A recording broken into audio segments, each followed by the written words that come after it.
위태로운 갈림길 위 경계선에 선 아이들이 있습니다. 그들은 학교 폭력의 그늘 아래 서서히 방치돼 가고 있는데요. 돈까지 오라고. 그리고 막 왕따시키고 그랬어요. 교실에 사각지대에 놓인 경계선 지능 느린 학습자. 71에서 84사일 때 이 경계선 지능으로 분류합니다. 우리 사회 그 어디에도 속하지 못하고 사각지대에 놓인 느린 학습자에 대해 우리는 얼마나 알고 있을까요? EBS 포커스 경계선 그 사이 어딘가 길을 잃은 느린 학습자에 대해 알아보겠습니다.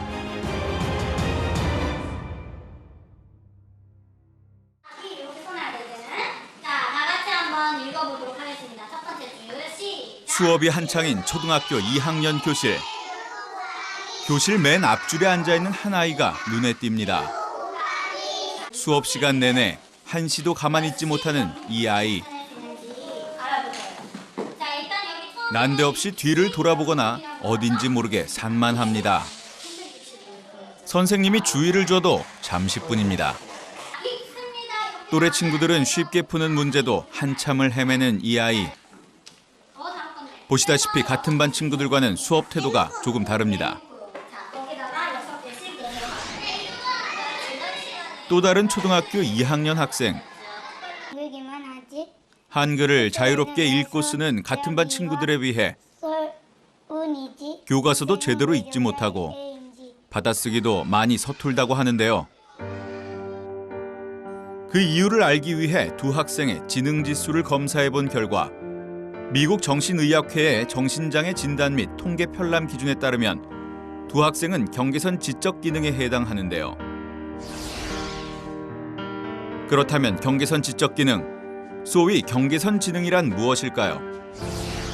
지능 지수가 85 이상이면 정상, 70 이하면 지적 장애, 그리고 71에서 84사일 때 이 경계선 지능으로 분류합니다. 네, 다행히 체계적인 교육과 훈련을 받으면 학습이 가능하고 정상적인 생활도 가능해 느린 학습자라고 불리는데요. 반대로 제대로 교육받지 못하고 방치되면 지능이 더 떨어져 지적장애인 판정을 받는 경우도 많습니다. 지능의 정규 분포 곡선을 보면 이들은 전체 학생의 한 13% 정도를 차지하고 있는데요. 한 학급에 3명, 전국적으로 무려 80만 명에 달한다는 얘기입니다. 모든별 수업이 한창인 교실 한켠. 한 학생만 모둠에 속하지 못하고 따로 떨어져 있었는데요. 장애가 되니까 모둠 없이 혼자 안 쓰셨더라고요. 근데 그거는 완전히 그 교실에서 얘는 이렇게 뭐라 그래, 없는 아이 취급받는 거잖아요. 수업을 따라가지 못하는 경계선 지능 아이들이 가장 먼저 직면하는 문제는 바로 학업에서 나타나는데요. 한 초등학교 교사가 전국 11개 초등학교 1, 2, 3학년에 재학 중인 경계선 지능 학생 62명과 일반 지능 학생 671명의 국어와 수학 점수를 분석한 결과 경계선 지능 집단은 학년이 올라갈수록 국어와 수학 두 과목 모두 평균 점수가 눈에 띄게 떨어졌습니다. 이 원인은 1, 2학년 때는 유치원과 거의 비슷한 학습 곤란도를 가지고 있지만 3학년부터는 점차 곤란도가 커지기 때문에 얘들의 인지 능력에 맞는 수준으로 떨어진다고 볼 수 있다는 것입니다. 단순히 학업 부진만이 이들이 가진 문제는 아니었습니다. 경계선 지능을 가진 한 중학생의 종합 심리검사 결과입니다. 이 학생은 대인관계에서 큰 문제가 있는 것으로 보이는데요. 행동면에서는 사회적 미성숙과 주의산만, 위축 등이 두드러졌고 정서적으로는 소외감과 낮은 자존감이 나타났습니다. 일단 준비했으면 방과 후 선생님이 경계선 지능을 가진 남학생을 지도합니다.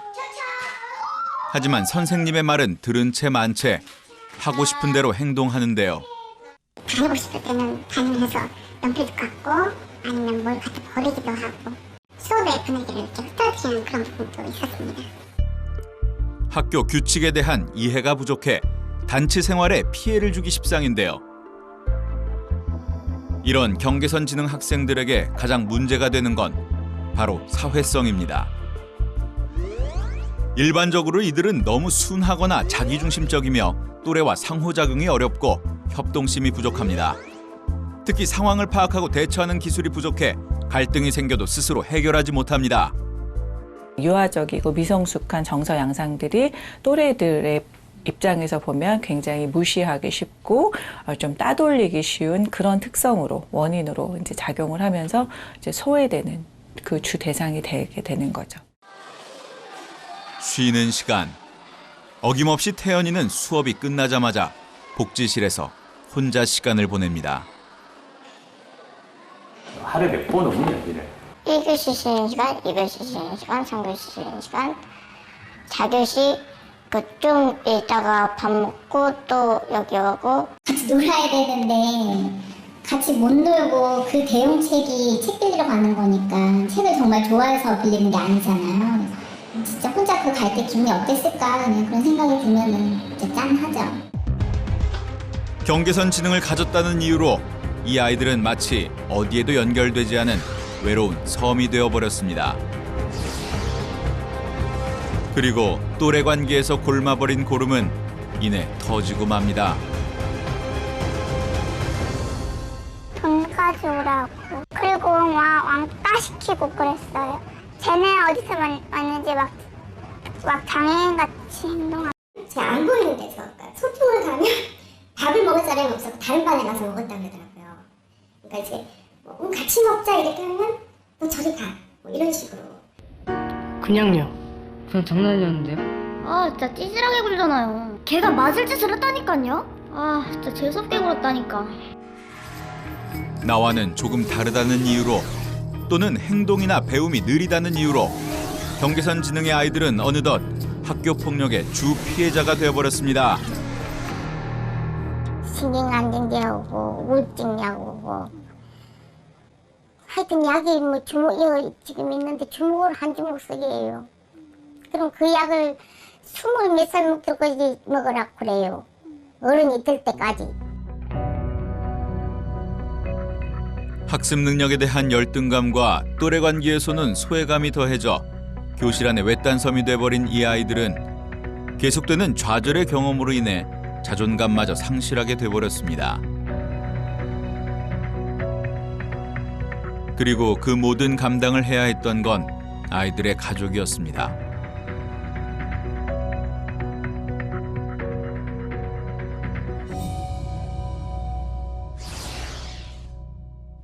경계선 지능 판정을 받은 순간부터 부모들의 고통은 시작됩니다. 그래서 그냥 시험 봐도 뭐 2개, 3개 뭐 이렇게 틀려서 들어갈 생각도 안 하는데 뭐 주입시킬 수는 없는 거니까. 근데 이게 다른 친구의 2-3배를 해야 되는데 그게 벅차죠.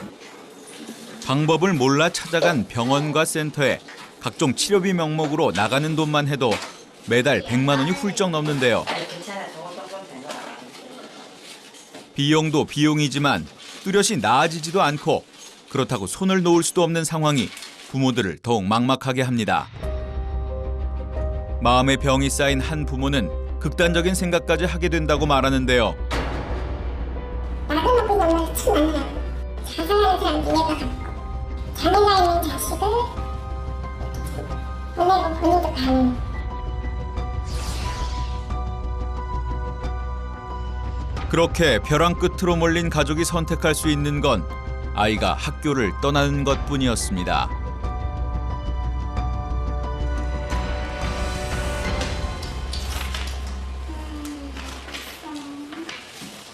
찐타라고 남편이야. 또 꼬맹이라고 부르고. 민재는 수업에 방해된다는 다른 학부모들의 요구에 반강제적으로 학교를 떠나야 했는데요. 제 입장에서 느끼는 거지. 아이가 학교 생활이 제대로 안 되고 있고 또 학부모들한테 그런 소리 듣고 그러니까 더 이상 이제 안 되겠다는 생각이 들더라고요.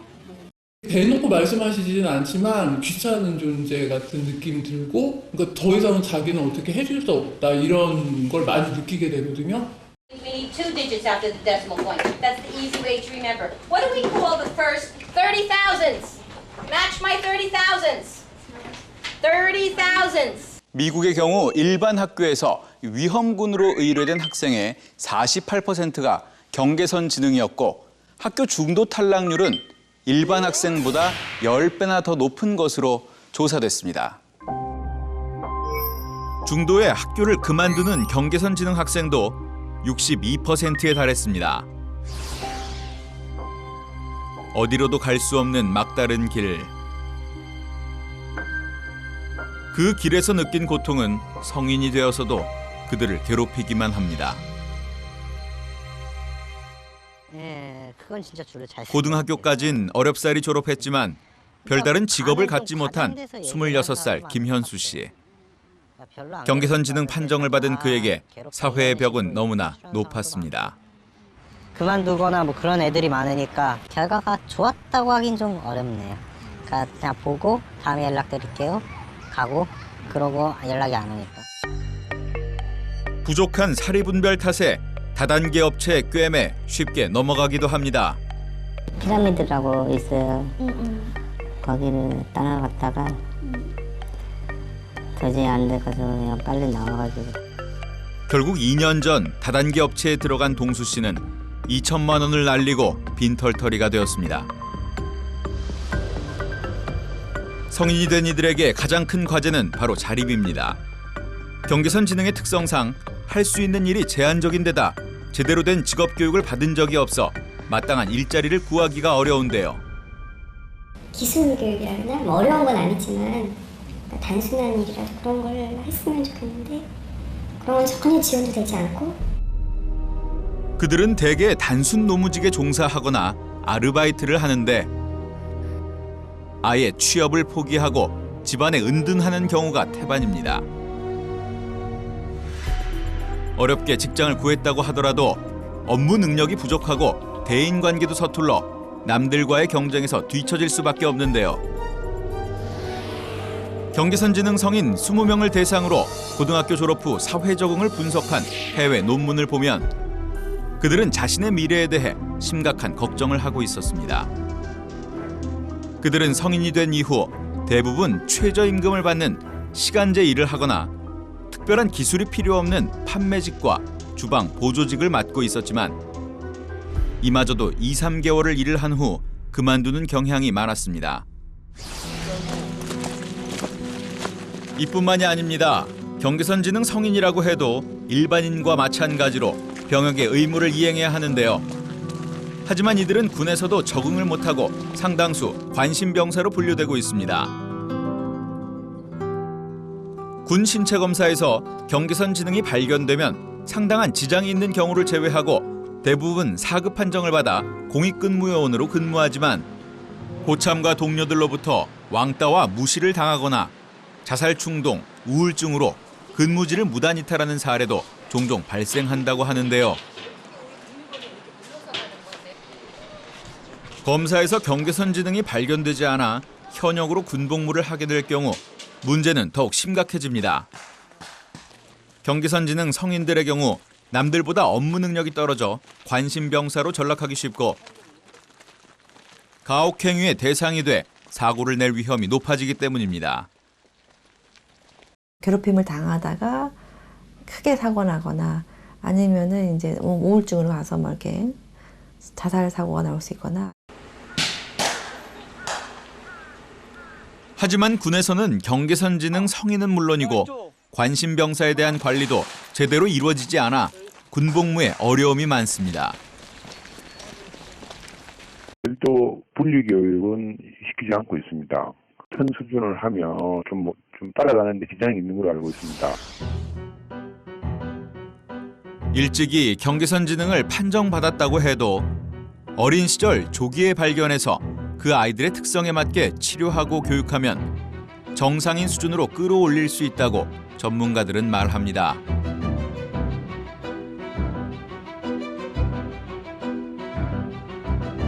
그러나 문제는 어린 시절 경계선 지능 학생들을 가장 먼저 발견하고 지도해야 할 선생님들이 그 문제를 크게 인식하지 못한다는 점인데요. 서울 시내 초중학교 200명의 교사들에게 경계선 지능에 대해 물었습니다. 응답자의 48%는 경계선 지능이라는 개념에 대해 잘 모른다고 응답했습니다.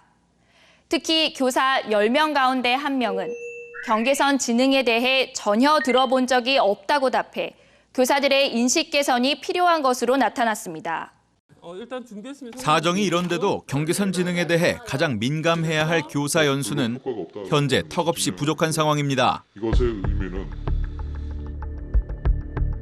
또한 교사 양성 과정 어디에서도 경계선 지능에 대한 교육은 없었는데요.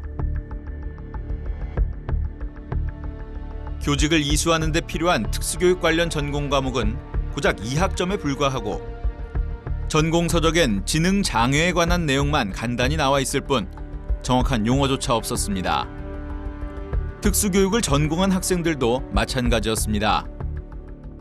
특수교육을 전공하고 있는데 아직 그런 경계선 지능 아동에 대한 그런 정확한 개념이나 그런 거는 배운 적이 없고요. 교수법을 위주로 많이 배우는 것 같아요. 교사가 된 이후에도 마찬가지로 정부에서 운영하는 교원 연수 중 관련 프로그램은 찾아볼 수 없었습니다. 지능 수준의 아이들을 가르치는 방법이나 얘네들은 교수 학습은 이런 거는 별도로 없어요. 왜 그런 것이 나타났을까 한번 생각해 본 적이 없거든요. 그리고 알지도 못했고 단지 집안이 어려우니까 부모가 돌볼 수가 없으니까 얘가 좀 방치됐었구나. 그렇다면 이들을 위한 정부 시스템은 얼마나 작동하고 있을까요? 초중등교육법 제28조. 국가는 정상적인 학교 생활이 어려운 학생을 위해 교육상 필요한 시책을 마련하도록 하고 있습니다. 경계선 지능 아이들에 대한 교육부의 입장은 어떨까요? 학습 부진이라고 하면은 학습 부진을 담당하는 과는 있어요. 특수교육이 필요한 학생들이면은 특수교육 대상자로 선정을 해서 교육 지원을 해주고 있어요. 교육부 훈령을 살펴보면 교육복지 우선 지원 사업은 지원 대상을 일부 제한하고 있기 때문에 정상아동으로 분류되는 경계선 지능 아이들은 지원 대상에서 제외됩니다. 다른 부처도 손을 놓고 있기는 마찬가지입니다. 보건복지부는 장애인 복지법에 따라 지적장애인들에게 복지 서비스를 제공하고 있지만 이들에 대해선 외면하고 있습니다. 이 아이들은 이제 그런 지적장애 경계선급에 거의 와 있지만은 일반 아동들로 분리가 돼 있기 때문에 지원 체계가 없어요. 정부에 민원을 올려봐도 소용없었습니다. 지난 2012년 부모들이 단체로 전문적인 직업훈련과 취업 알선을 고용노동부에 요청했지만 비장애인까지 확대하기 어렵다는 이유로 거절당했습니다. 정부와 국회, 그 어느 곳에서도 경계선 지능 학생들의 문제를 고민하거나 책임지는 곳은 없었습니다. 중증장애한테 줄 예산도 모자란데 걔네는 괜찮아 보이는데 우리가 예산을 지원해줘야 하나는 것이 이제 대부분 그 정책 결정자들의 생각이시죠. 하지만 이런 상황 속에서도 그들을 위한 작은 노력이 곳곳에서 시작되고 있었습니다. 네, 몇 개. 경계선 지능인 민수는 학교 수업이 끝나면 대학생 독서지도 선생님과 함께 책을 읽는데요. 초등학교 4학년인데도 글을 잘 읽지 못했지만 3개월 정도 지나자 읽기 속도가 몰라보게 향상됐다고 합니다. 옛날에는 글씨 읽는 거 못했는데 지금은 글씨 잘한다고 좀 칭찬해줬어요. 서울 성동교육복지센터와 한양여대가 진행하는 1:1 독서 멘토링 사업. 대학생 멘토가 매주 한 차례씩 경계선 지능 아이들을 만나 함께 책을 읽고 서로 소통하는 법을 조금씩 배워나가고 있습니다. 처음보다는 많이 자신감을 갖고 말을 하는 것 같고 또 대화하는 주제가 되게 한정적이었었는데 지금은 이제 여러 방면에서 얘기해주는 모습을 볼 수도 있고. 실제 연구 결과 1:1 독서 멘토링은 사회성 발달에 긍정적인 영향을 주었습니다. 대인관계 능력을 좀 갖출 수 있는 자질, 이제 그것이 사회적인 유능감이라고 할 수 있는데 그것이 좀 통계적으로 유의하게 향상되는 효과를 나타냈습니다. 서울의 한 중학교, 방과 후에 진행되는 경계선 지능 학생들을 위한 놀이 수업이 한창인데요. 아이들은 서로 함께하면서 어렵게 느꼈던 대인관계를 조금씩 이해하기 시작합니다. 두뇌 활동? 아니면 좀 눈치가 는 것 같아요. 이 수업을 총 30회 진행한 결과 무기력하고 위축됐던 모습은 줄어든 반면 자신감이 늘고 의사소통 기술도 좋아졌다고 하는데요. 실제로 이 수업에 참가한 중학생 6명을 대상으로 전후 검사를 실시한 결과 협력과 자기주장, 자기조절 능력이 모두 높아진 것으로 나타났습니다. 이 프로그램 하면서 가장 좋아진 게 뭐냐면 자신감도 생기고 친구가 생겼어요. 그래서 애들끼리 이렇게 복도에서 보면 장난도 치고 놀고 사실은 애들이 그래야지 자연스럽거든요. 비난하거나 화내지 마시고 기다리고 지켜봐 주시는 게 제일 첫 번째예요. 기다리고 지켜봐 주시려면 이 아이들의 특성에 대해서 아셔야 돼요.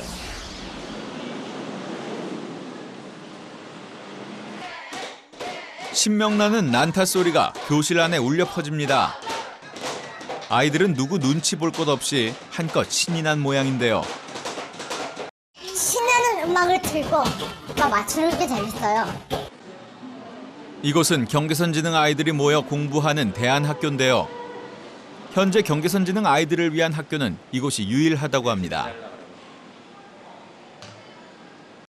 그 아이들을 위한 학교를 만들어서 나중에 이제 사회 일원으로서 자기의 역할을 충분히 할 수 있는 그런 일원으로 키우고 싶은 목표로 학교를 만들게 되었죠.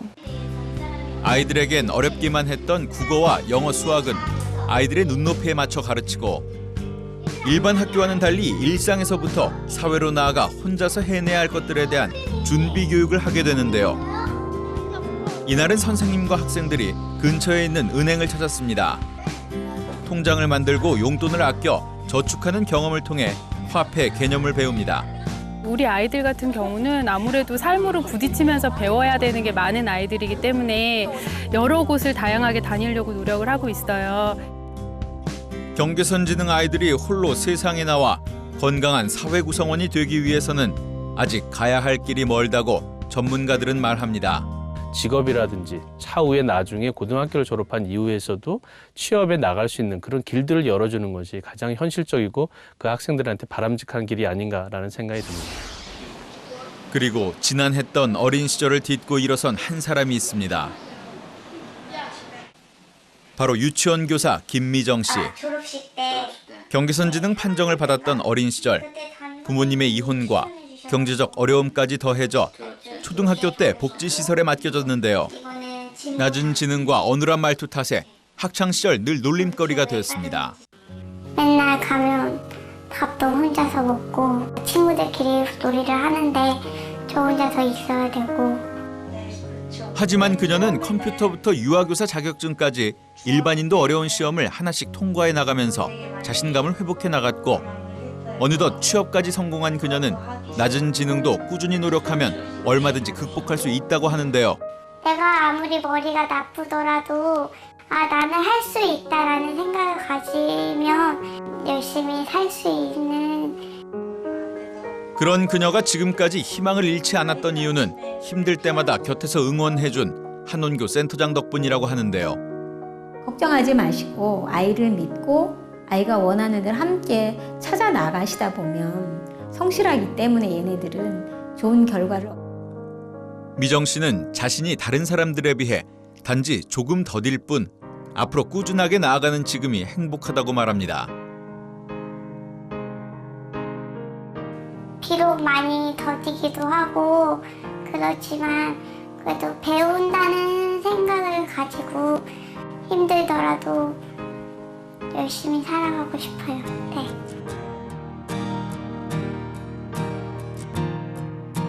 출발은 같았지만 속도는 다른 사람들.